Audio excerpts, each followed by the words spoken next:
And I'm here with my dear friends, Andrea McCaskey and Allie Haynes, and our guest speaker, Rebecca Kelly. And it's wonderful to be back. I don't know if you missed us, but we missed you. So I do apologize for the last 2 weeks. We just had some very unusual circumstances come up with the past two speakers. So that was kind of an odd situation for us, but I am really glad to see some familiar names, some familiar faces, and just want to get on with us this morning. So Andrea, I think probably what everybody has maybe been missing most is your wonderful guidance in meditation. So if you will get us started this morning with our proper focus, I would greatly appreciate it. Certainly will do that. And I'm going to stop my video to try and preserve my internet connection. Okay. But I'll keep talking. So, ladies, get comfortable in your chair. Maybe shrug your shoulders a little and roll them around. Turn your neck back and your head back and forth on your neck. Stretch your back a little bit. Place your feet on the floor or wherever is comfortable. And if you're comfortable, close your eyes and just breathe.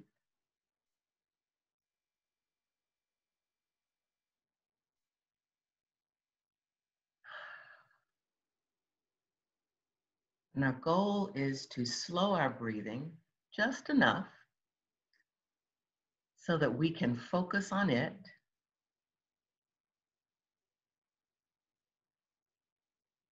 and tune out some of the distractions around us.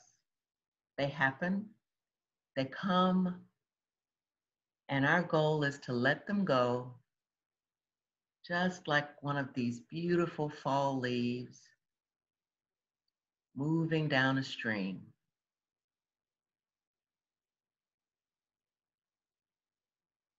So while you're breathing, think about things that bring you energy. And I'll share a story about something that brings me energy, and that's hang gliding.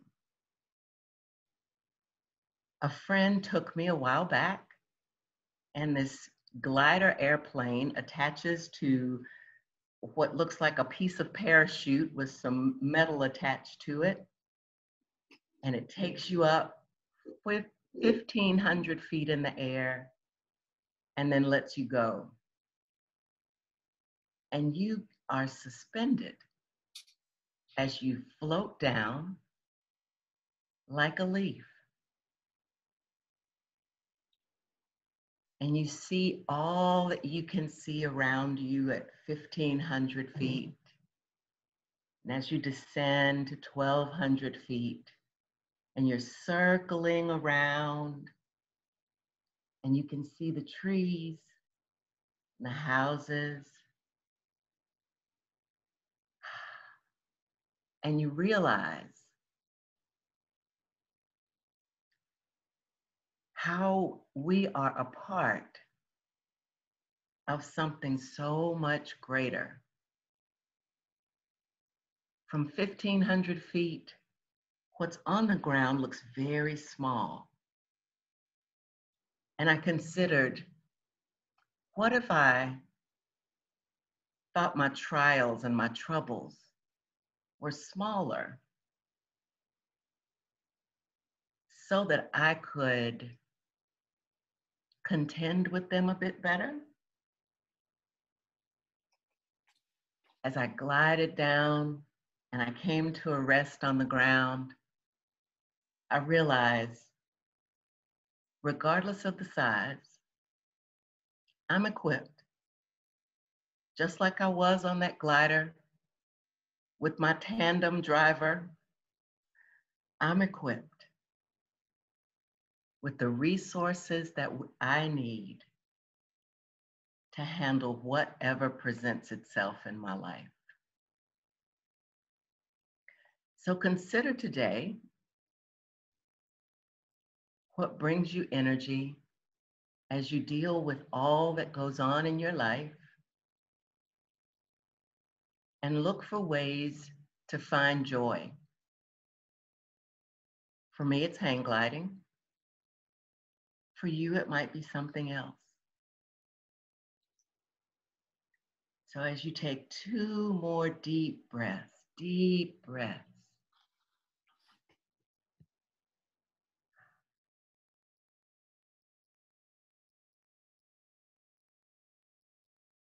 find your joy. And when you're ready, open your eyes and come back to the room.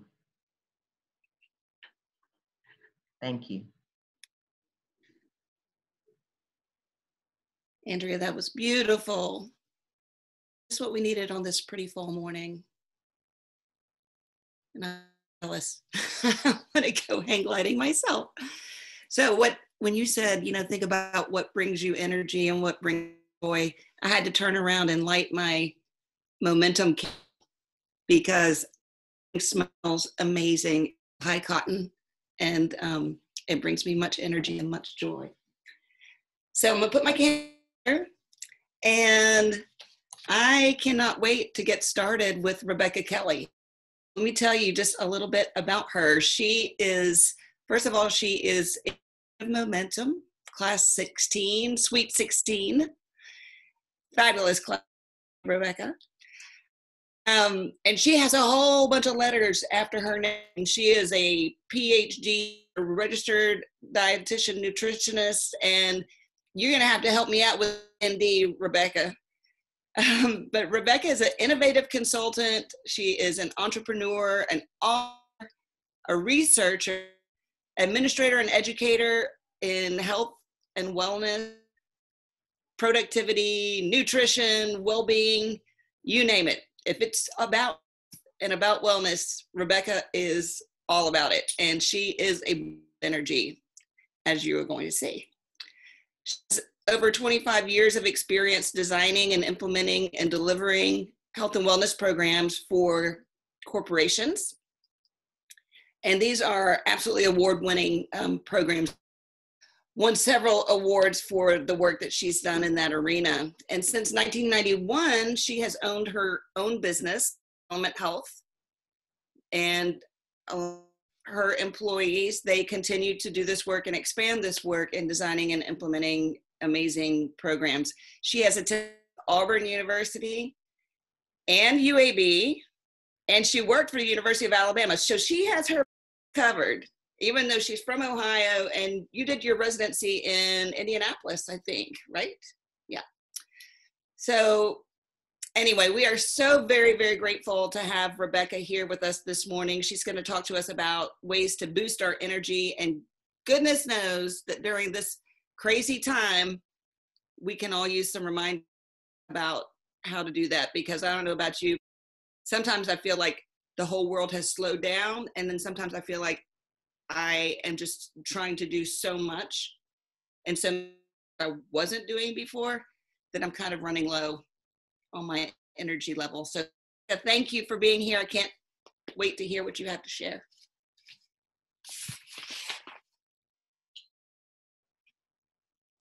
Good morning, everyone, and thank you so much for being a part of the Momentum Wellness Wednesday. It's my honor to be here with each of you on a very lovely day. Andrea, thank you, as always, for starting our day with one of the elements of boosting your energy, which is really about taking time to be mindful. I'm not certain that hand gliding would be my joy or my calm, but I'm so grateful that each of us have our own ways to recognize how we can manage and create balance in our life. So we'll get started on ways to boost your energy for optimal performance. And really, it's optimal health, well-being, and performance. It's what we do all day long. It's not just at work or at home. It's the interplay of the entire day. So with that, The agenda or outline today is the link between energy and performance. I've learned as a dietitian that it's very easy to ask individuals, how much do you weigh? What are your goals? But the reality is I've changed that focus over the last decade and really said, what is your energy? How are you feeling? Because the reality is if we want individuals to perform optimally, the weight is just a number on a scale. I think it's really understanding how individuals can balance their life and create that energy and that story. And so we'll talk a lot about that. We'll also introduce you to, or I'll introduce you to the science behind energy, your energy profile. We'll take time out to explore the energy pyramid, and then we'll close with 10 strategies to boost your energy, and of course, questions and answers. So energy management, our most critical human resource, is truly our energy. And unfortunately, there are a lot of things that drain our energy or things that do not allow us to fill our energy to capacity. So we are not managing it effectively. There are some individuals and some organizations that actually believe that it's energy management over time management is the best way to really be a top high-level achiever or performer in our day.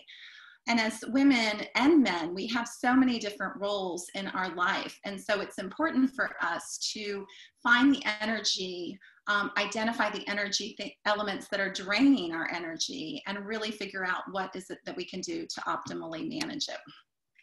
So we're going to kick off with a couple of polls. This is our first one. I'd like to, Allie, who's the marketing intern, I'd love you to start. So on a scale of 1 to 5, with the highest number being greater energy, how is your energy this morning?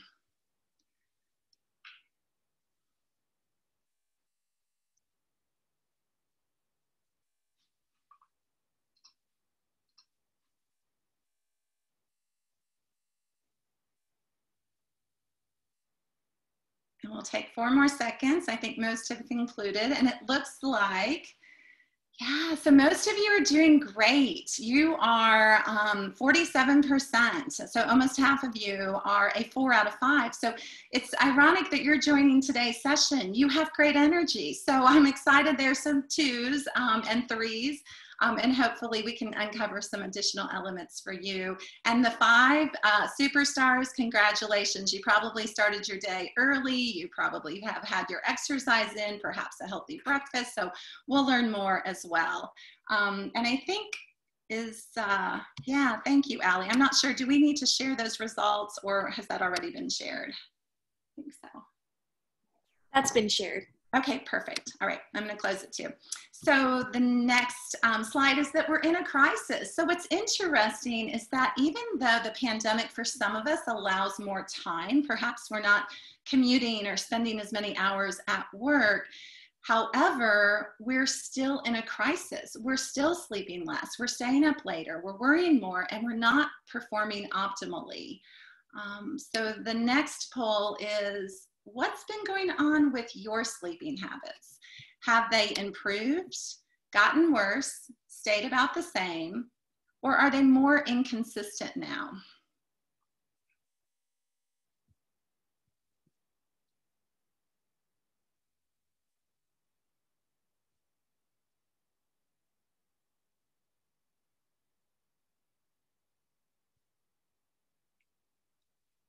Okay, well, I think we can end that too. So it looks like 41% are saying it's more inconsistent. 35% stayed about the same. Congratulations. It also addresses the fact that you have stayed on somewhat of a schedule through all of this, which is wonderful.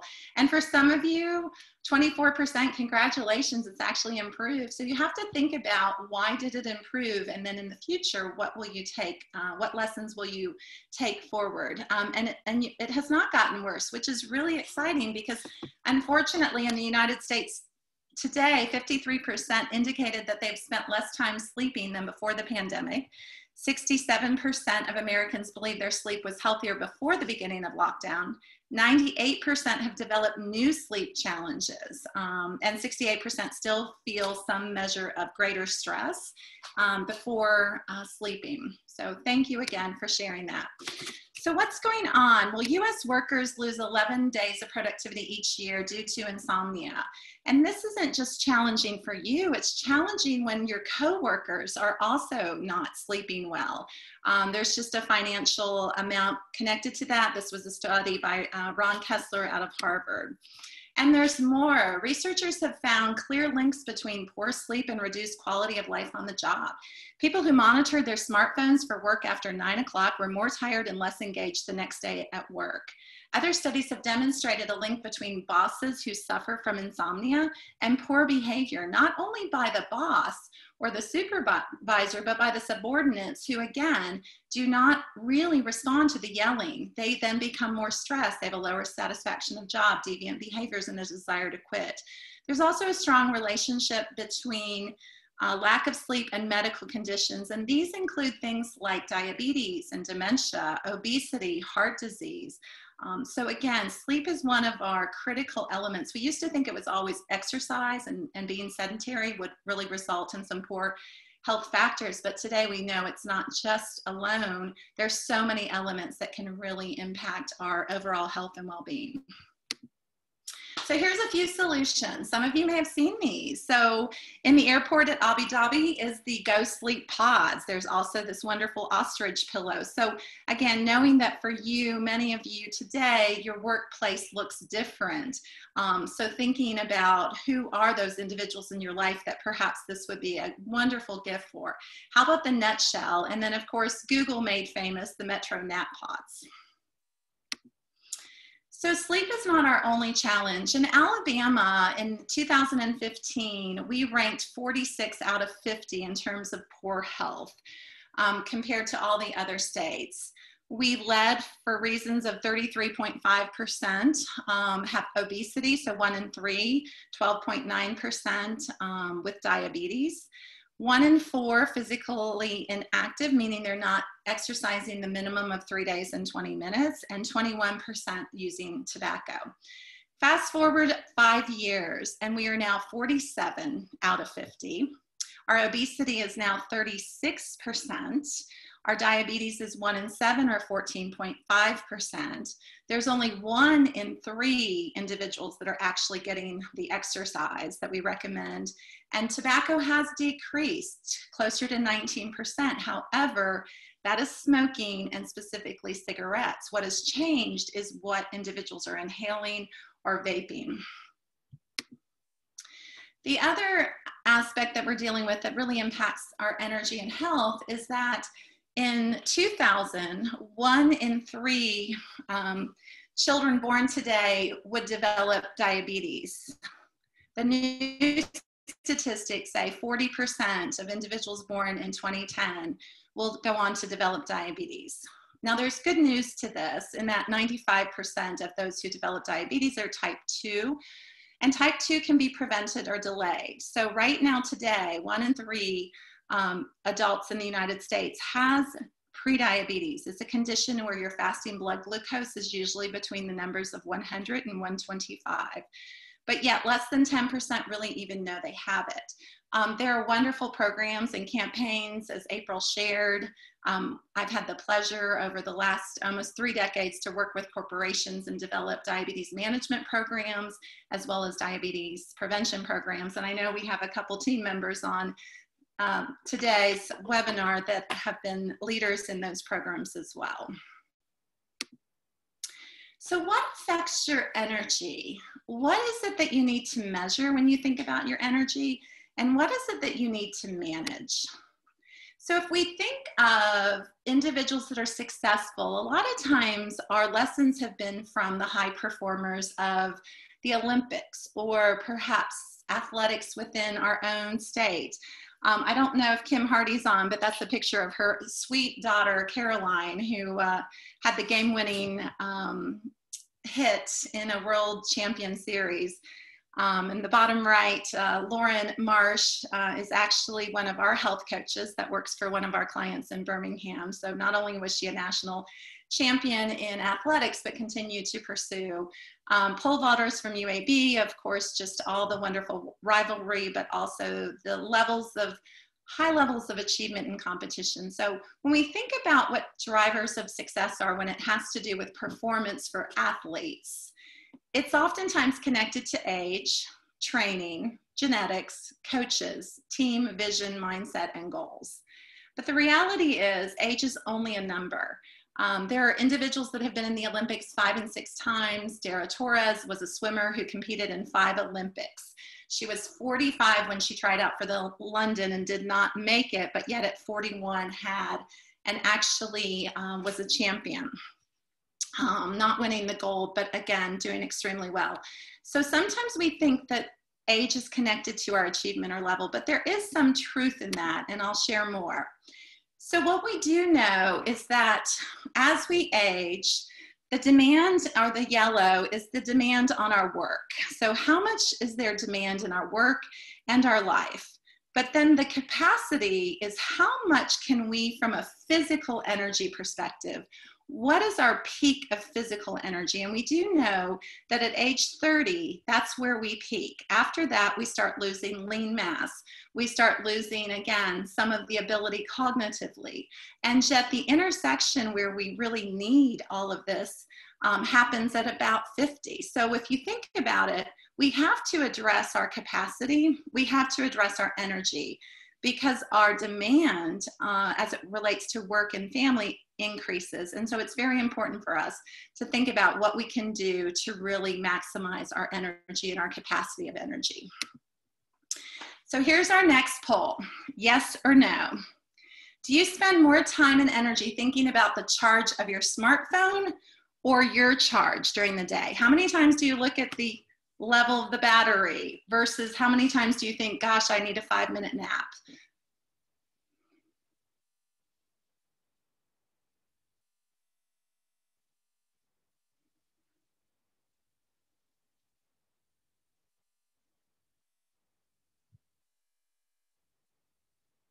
I love this. This is a wonderful high energy group. So yes, 65% of you say indeed.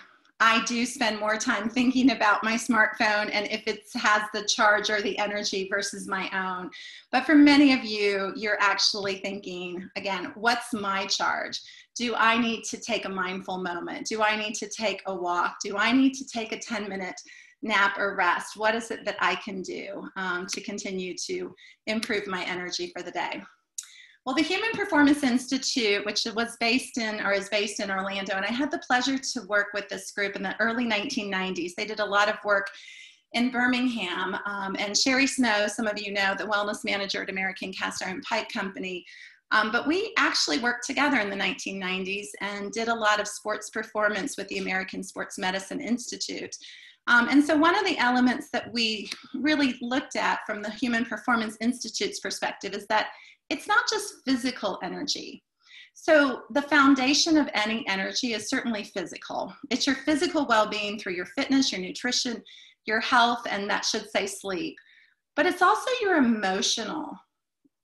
It's the confidence, your positive feelings, your ability to regulate when there's challenge and struggles that you're facing, your resilience. And what's also important is emotionally, we can't do it alone. We have to have quality connections and relationships. And then our breath, like Andrea took us through. Mental, so once we have the physical and emotional connected, and I'll share with you in a couple of minutes the matrix, we then can leverage our mental energy, which is the alertness, the focus, the intention, the planning, the time management, the visualization and practice, and our self-talk. We talk to ourselves all day long. We tell ourselves stories all day long. We determine the direction we take all day long. And that can be favorable or unfavorable. And then finally, the spiritual energy, which tops out the full alignment of our entire energy ability. So having your why, your shared and valued purpose, leveraging your strengths.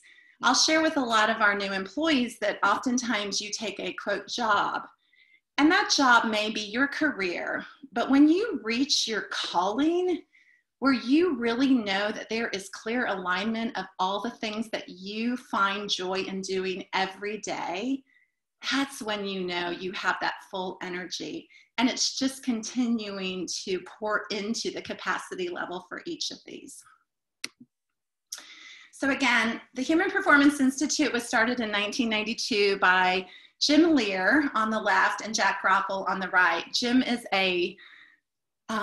he is a psychologist. He has been working with athletes since, gosh, decades now. Jack is the same. He's the exercise physiologist of the group. And what they identified is that when you work with athletes, you want to help them reach top performance. And what they found is that athletes have the physical endurance, the physical strength. What they didn't always have is the emotional regulation. So if they lost, how did they respond or react? They didn't have the mental alertness, and they didn't always have their why. Sometimes their why was because somebody wanted them to win. They didn't always have that. So they started with them sharing about, how do you write your story? What is it that you want? Where do you want to be 1 year, 3 years, 5 years from now? Where do you want to be in 20 years from now? And what they developed then is the corporate athlete program. And there's been different versions of it. They still do the training. They were purchased by Johnson & Johnson several years ago, and they work with lots of companies.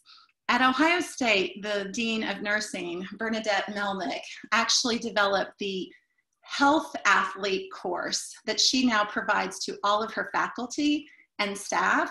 And they're in the position now that they'll start to train other universities and their faculty and staff, as well as the students. So it's really about developing that resilience, that positive mindset, and that focus on overall alignment of your purpose. It's interesting to follow Jim and Jack because they were talking about the new toughness training, so kind of the mental toughness, in 1995, working with lots of athletes. Chris Everett, some of you remember. They moved to 2005. Jim wrote with Tony Swartz, The Balance and Intention, focusing on the power of full engagement. Managing energy, not time, is the key to high performance and personal renewal. And then Jim in 2008 really focused on what we've been hearing over the last decade is your story. What's the power of your story? Change your story, change your destiny in business and in life. And as I shared, your story is being written every day by you. What is your story? Because if you want to be like Andrea, hand gliding at, let's say, in 2 decades from now, what do you have to do today, physically, emotionally, mentally, and spiritually, to prepare for that? So every time we take a journey, we all pack our bags, we get our itinerary, but in life sometimes we don't think about how and what we choose to eat, if we choose to exercise to build the physical or maintain the physical endurance, what that looks like. And then later on, Jim wrote, and this is his most recent, I think he's near retirement. Jack just retired this past year. He's now a faculty member at a university in Chicago, but his focus is much on character building. And he feels that character, much like your physical muscles, can be strengthened through practice and how to achieve that. So let's talk a little bit more about energy. Light is multidimensional, so is human energy. The dimensions of human energy involve the volume, so your quantity of energy. Where do you want to invest your energy? Does it align with your mission and purpose? Because we spend a lot of energy, especially in difficult situations, difficult perhaps work, our work environment could be, our relationships. Where do you want to put your energy? The quality follows the physiology of emotion. Do you want to have that positive hope, confidence, sense of adventure, challenge, creativity? Or are you finding yourself with anger and fear?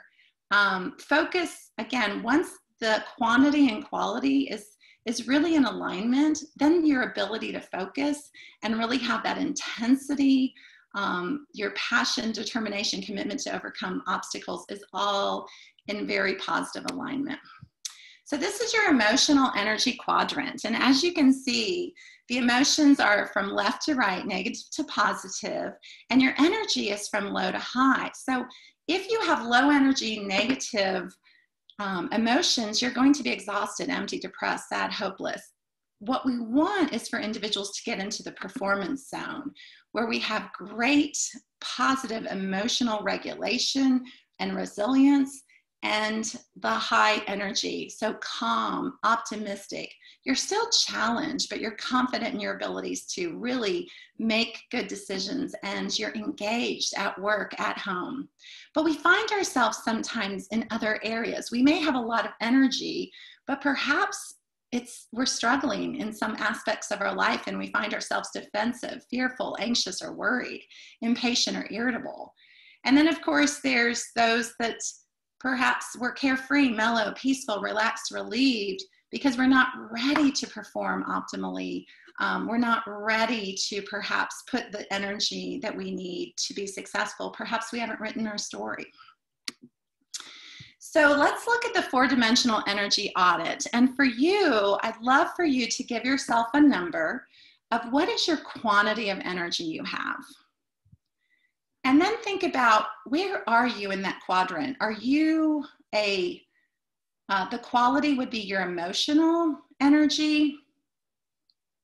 The focus of your energy is going to be more of your mental, your positive self-talk, your intention, your alertness. And then the force is the alignment of all of this, as it really focuses you in your passion and your purpose. So if you were to rate yourself and give yourself a rating, what would that look like today? So if you can total up your 4 numbers to create your own personal energy profile.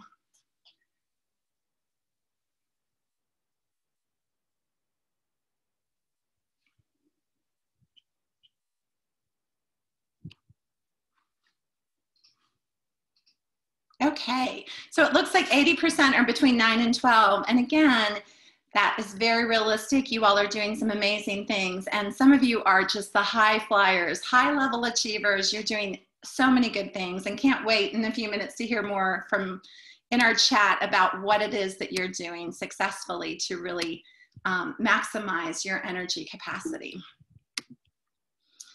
So we just did that one, sorry. So are you leading with energy? Are you engaged in life? Are you managing your dimensions of energy? And do you have full capacity in each of those levels?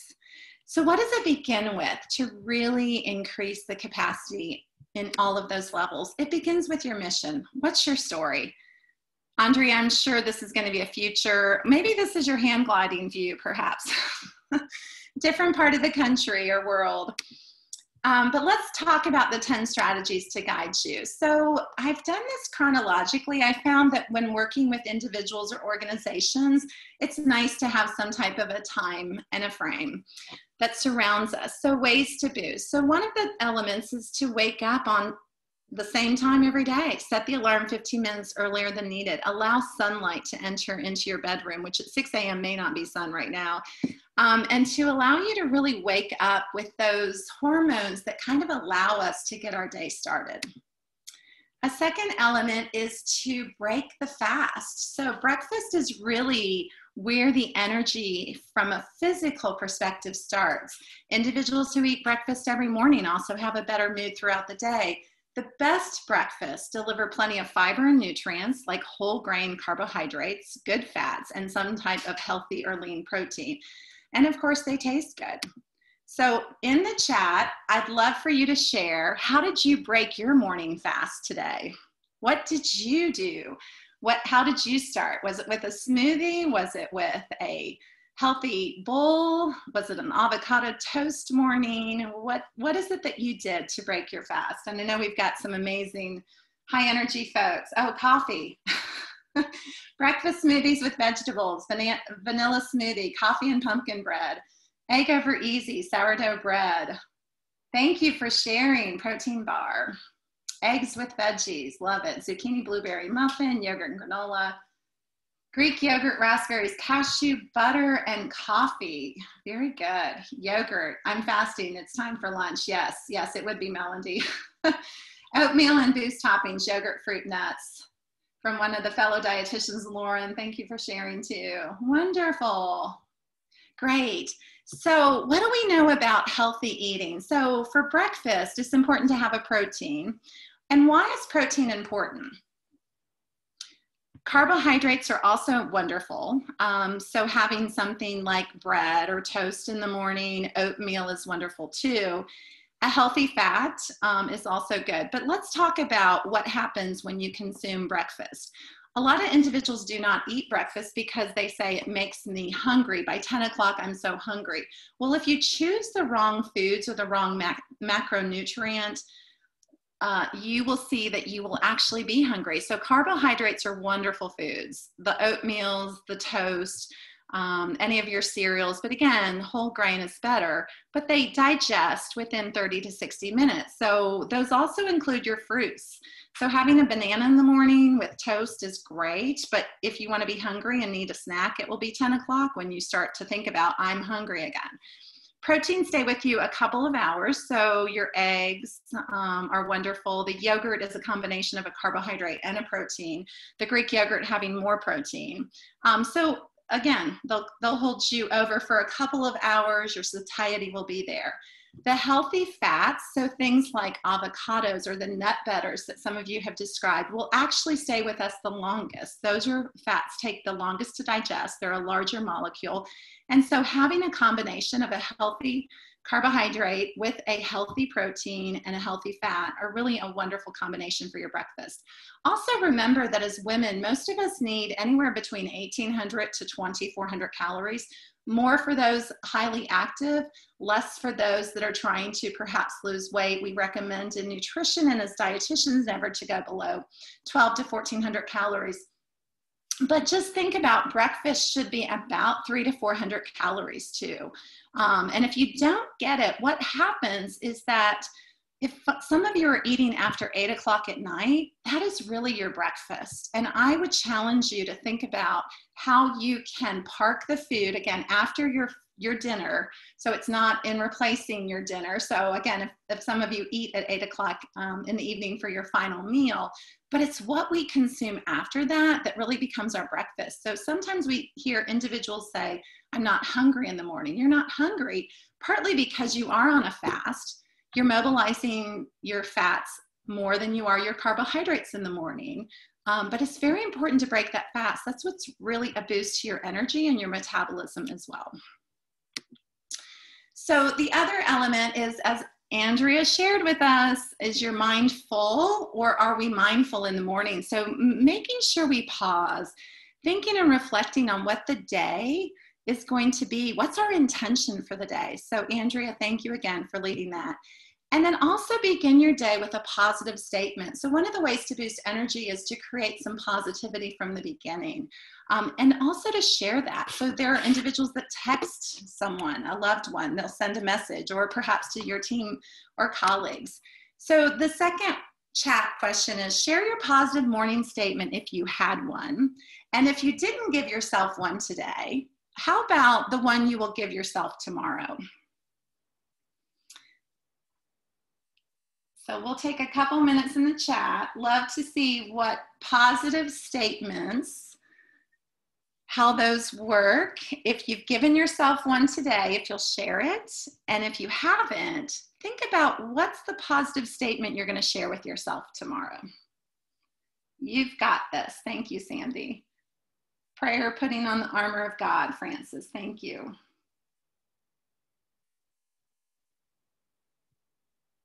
Love God, love others. Today is beautiful. Thank you, April. Today is the day. Jennifer, classmate, 16. Yeah. I look into the eyes in the mirror and say, I really love you. Oh, that's beautiful, Andrea. I think you all can read these. These are absolutely beautiful statements. Thank you for sharing. So there's just a few. There's no one better to be than myself. I am enough. I get better every single day. I'm an amazing person. All of my problems have solutions. Today, I am a leader. I forgive myself for my mistakes. My challenges help me grow. I choose my attitude. I'm choosing to have an amazing day. So by 10 o'clock, I'm thinking it's time for a cup of joe. So coffee is the world's most popular pick-me-up, and it works, at least in the short term. It does boost our metabolism. It temporarily improves our mental focus and energy. Frequent mini servings will keep us alert and focused longer than one dose. Just be aware, because too much caffeine is not healthy either, and consuming it late in the evening can actually impact our sleeping. And it doesn't have to be just coffee. It can be tea, it can be your herbal tea. There's different things, but just a reminder that hydration is so important for us, and having a 10 o'clock break for mindfulness and movement along with a cup of coffee is always a positive way. By lunch, again, the power lunch. So this is lean meats. It's very important to have a very colorful palate. So having lean pork, beef, chicken, turkey with other elements of like fruits and vegetables is a wonderful lunch. And would keep you alert and focused. Too much carbohydrates are wonderful, but they also, again, have that raise in the blood sugar, and then it reduces as well. So having a combination of healthy proteins with your carbohydrates, and then of course having some type of dressing on here, a light amount, or your avocados or your nuts are all your healthy fats too. Always boost your day with color. The more colorful a fruit or vegetable, the more vitamins and minerals it has in it. So if you're choosing between carrots and celery, the carrots are the option. But always think about color, consuming lots of color within your day. And also trying to find ways to energize your day. So once you get to noon, leave 10 minutes, just even 15 minutes aside to really boost your energy by getting some additional exercise, not only being outdoors with nature, but also just being perhaps with others for a few minutes. It's a wonderful way to boost energy, take that mindful break, and we call it mindful movement. By 2 o'clock, most of us are tired. Our circadian rhythms are in place, and this is a natural siesta time for us. You know, I think in Spain they have it correctly. April, I'm not sure about your daughter specifically in Europe if she's taking siestas, but there's a wonderful just practice of allowing yourself to breathe and take a break. It doesn't really work in all workplaces. In fact, some people and some organizations have policies that if they find you sleeping on the job, you will be terminated. So this isn't a practice that I would encourage if your workplace doesn't allow it. But just to know, give yourself the time to breathe and relax. This may be a time to listen to some music. Just think about what it is that you can do for 10 minutes to kind of reset, and it may just be that deep breathing. 3 o'clock is a very important time for a healthy break, especially a healthy eating break. It's important for us to eat throughout the day, and I did see a question about intermittent fasting, which I'll answer in a few minutes. But again, having small meals throughout the day, having an afternoon snack, especially if you are not going to eat dinner until 7 or 8 o'clock, you cannot go 12 hours or 6 hours or 4 hours. Again, try and have something. We encourage you all to consume something that's going to have protein in it. So like a nut butter, an almond butter, cashew butter, the peanut butter, and perhaps an apple. Yogurt, many of you started your day with yogurt. That's also a wonderful time to put some nuts or some fruit in there, and that's a wonderful choice as well. It gives you some additional energy to really allow you to sail into the time between 4 and 6, you know, or 4 and 7, depending on what your evening schedule looks like. Remember to hydrate. Start your day with some type of a bottle of water, consume it throughout the day. There's some easy formulas that we encourage. Sometimes we recommend 8 cups of fluid. Once you exercise, you should have at least 2 cups of fluid during the exercise period itself. We also encourage you to consume at least 1 or 2 cups before you even begin exercising, if it will be longer than an hour. At 4 o'clock, pump up the volume. So what a wonderful time to give yourself a 3-minute music session. Music gives a soul to the universe, wings to the mind, flight to the imagination, and life to everything, as Plato said. So what is your afternoon song? What is a song that you want to share that gives you energy to continue your day in a positive way? And for me, it's Ben Rector, brand new. It's just, he's always one.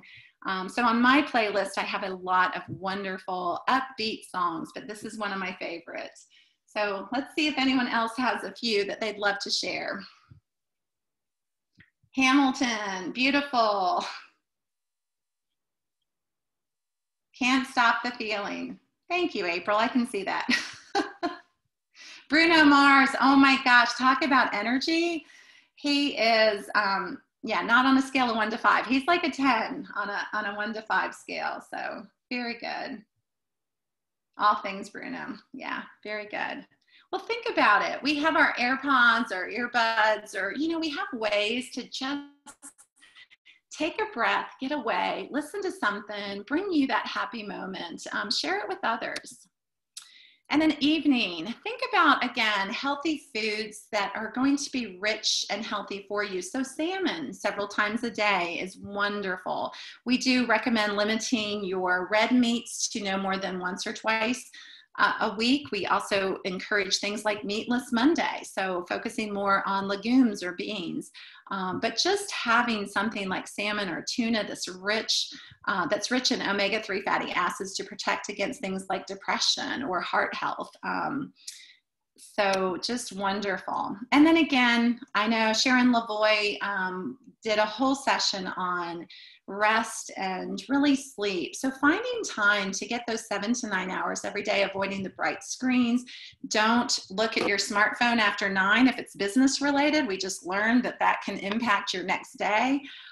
Consider a relaxing bath, a book, The Joys of Closing Your Eyes. And with that, I wanted to just open it up for questions. Of course, this is my contact information, and happy for any of you to reach out on more specific questions. I work with an amazing team of registered dietitians and nurses and exercise physiologists and folks in public health and health promotion, and we work with corporations. We also work in many healthcare settings, in hospitals and physician practices and long-term care facilities, dialysis centers. So we have a clinical team and a corporate team, and this would not be possible without all those amazing individuals that I have the pleasure to really work with over the last 29 years now. So I'd love to open it up. So an alternative to salmon, it's not my favorite. I know there's something about salmon. You either love it or you don't. So there are different things that you could consume. Tuna is wonderful. So Andrea, if you like tuna, that's an option. If you don't, there are some other fish, but it's things like the white fishes are not the ones that are rich in omega-3 fatty acids. So you want something that's going to have a little bit more color. And if fish is not your thing, it's okay. There's all kinds of other foods. There's also fish oils that we sometimes recommend if you aren't getting enough of your omega-3 fatty acids. Intermittent fasting is a great question. So there's been kind of a recommendation. There's different ones. Intermittent fasting is the practice of going a period of time, 12 or 16 hours without eating. So what it suggests is that you start your day. So let's say you eat breakfast at 8 o'clock. You would have almost an 8-hour window. So you would finish consuming by 4 o'clock. And then you would not eat after that. What we've seen in research is that individuals, it helps to regulate perhaps some of their hormones, that insulin. So some individuals that may be at higher risk for things like type 2 diabetes have something called insulin resistance. And that helps to kind of normalize those hormones from being released all the time, because every time we eat, insulin's being released. So it kind of relaxes the body. It's not recommended for everyone. It has been shown for certain groups to be successful, or certain individuals with weight loss. I think, again, it's making sure you get enough of your healthy eating throughout that period of time. I wouldn't go from your normal eating patterns to intermittent, aggressive. I would think about perhaps don't eat after 8 o'clock at night. Make sure you have 3 meals during the day, and then maybe it's after 6 o'clock at night. But it also depends on when you're exercising and when, again, how late do you stay up. So some of that has to be personalized. And the future of nutrition, and certainly medicine, is personalized medicine and nutrition. It's functional nutrition, where it's not only looking at what healthy eating plan works for you, but how is your microbiome, or what's the bacteria that's in our gut, and how is that affecting our brain health? And so that's a whole nother presentation at another time. But anyway, there's definitely some pros and cons to the intermittent fasting. Just do it more gradually to start, so that it's not such, your body doesn't respond so quickly to, oh gosh, I really am feeling different. But for some, they love it, and it works really well. What do you think about these personalized nutrition profiles? Are they worth the money for women? What combination of aerobic? So a couple of questions, April. The first is the personalized nutrition profile. It does depend on, there's different groups that do different profiles. So some of them look at the simplicity of a macronutrient profile. So what percentage of carbohydrates, which we usually recommend around 50% carbohydrates, up to 60%. Protein is anywhere between 10 and 15% of your intake. And then fats can, again, be about 20 up to 30%. Especially if they're healthy fats, things like olives and olive oil and avocados. Those are wonderful. But I think, again, what we have to do is, it's gotten so much deeper than that, the personalized nutrition, because it has gotten into the functional elements of not only what you eat and how you time your food. So again, intermittent fasting being an example, but then what supplements are you missing? For women, a lot of us don't get enough calcium. We may not get enough magnesium. And so it's looking at where those deficiencies and complementing those. And that's where, again, individuals that work with dietitians, and we're just very fortunate that as a team, we have registered dietitians working with our corporate clients, and then those that do practice in the clinical settings as well. But they, again, will they hurt you? Probably not. Make sure it's a registered dietitian working with you on the nutritional profile, or again, an organization. And I'm happy to answer more specifics around which group or entity. For women in their 40s and 50s, what combination of aerobic or strength training do you recommend? So just like in everything, there is a pyramid. And at the base of your fitness or physical activity pyramid is your aerobic. So that's your cardiorespiratory exercise. So bicycling, walking, running, swimming, anything where there's movement, where you're getting your heart rate up. That's at least, we recommend, really 5 days and 30 minutes. So 150 minutes at a minimum. For those of you that are wearing trackers, again, you know, kind of the recommendations of 8,000 to 12,000 steps a day. But again, the encouragement of 30 minutes of physical activity, at least on most days of the week. Strength training is the next level in the pyramid. For strength training, it's a minimum of 2 days a week to maintain. So at age 30, we start losing our lean mass or our muscle, but you can preserve that through strength training. And it's very important to get an appropriate program. You can do it both through your own body weight. So there's things like the 7-minute exercise or the 7-minute workout that kind of is a full body workout that combines the cardio and the strength training. But that's important to do. So whether you do it in a facility or with your own, weights, or with your own body weight, there's different ways to do the strength training. And then added to that is the next layer, which is really your flexibility. So things like doing yoga or some type of stretching, and that's almost every day, because as we age, our joints are not as elastic. And so it's very important to do that as well. So hopefully that's helpful. Are there supplement vitamins you'd recommend taking if you're vegan? So Allie, there are. So if you are not consuming meats, that's where your B vitamins, specifically B12, your zinc, your iron. So those are the three that come to mind. In working for decades with, athletes, especially female athletes, we had to be very mindful of what we were eating. And what we found is that a lot of times individuals would avoid meat, but they would also not consume all their vegetables. They were just eating more carbohydrates. So they were eating more breads or cereal or pasta or rice without the vegetables. So just being mindful of the dark, rich, colorful vegetables are very healthy for us as well. But yes, if someone is a vegan, there is the need for supplementation, or especially around those vitamins and minerals that are lacking. Great. No, I think so. And then I had a couple of I'll see if there's any other questions. There is a free, this is called your energy profile. It's the Human Performance Institute does have, and the URL, the website is below, the energyprofile.perfprog.com/free. I think you could also search Human Performance Institute Energy Profile. So if you did want to take yours, this is a free opportunity. And again, I do not work closely with them. I do know Jack and Jim very well, but I took this because it's nice to kind of see where you are balanced or where you're not.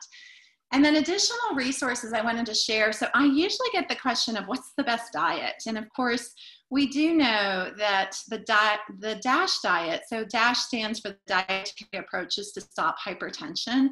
This was really formulated by the National Blood, Lung, and Heart Institute to address ways to improve health, especially around blood pressure. It's very high in fruits and vegetables. It's moderate in protein, very low sugar, and certainly low processed foods.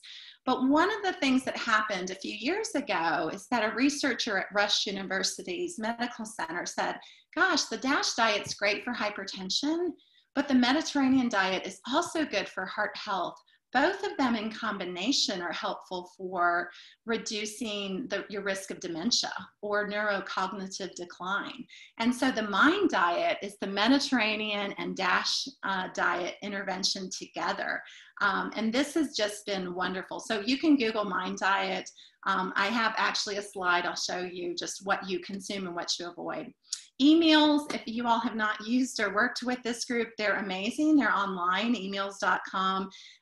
They do all kinds of healthy, different menu approaches. So from vegan to clean eating to, I'm sure they probably added intermittent fasting, but again, heart health, weight loss.